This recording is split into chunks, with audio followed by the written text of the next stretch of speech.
എല്ലാവർക്കും നമസ്കാരം. എല്ലാവരും സുഖമായിരിക്കുന്നു എന്ന് വിശ്വസിക്കുന്നു. ഇന്ന് നമ്മൾ ഉണ്ടാക്കാൻ പോകുന്നത് ഇഞ്ചി തൈരാണ്.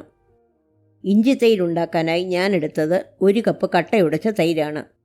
ആദ്യം തൈരിൽ ചേർക്കാനുള്ള ഇഞ്ചി അരയ്ക്കാം.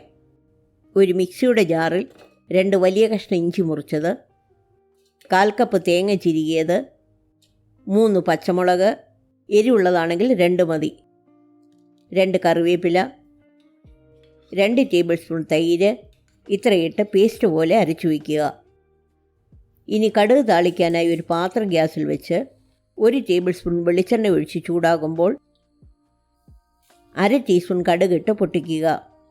പിന്നെ 4 വറ്റൽമുളക്, ഒരു ചെറിയ കഷ്ണം ഇഞ്ചി ചെറുതായിട്ട് അരിഞ്ഞത്, കുറച്ച് കറിവേപ്പില, ഇത്രയിട്ട് മൂപ്പിക്കുക.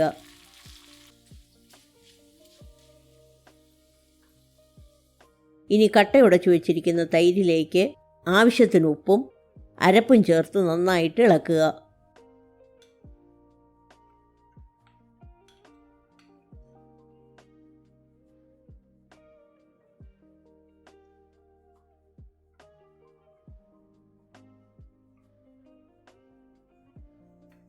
പിന്നെ കടുക് താളിച്ചതിട്ട് ഇളക്കി സെർവ് ചെയ്യാവുന്നതാണ്.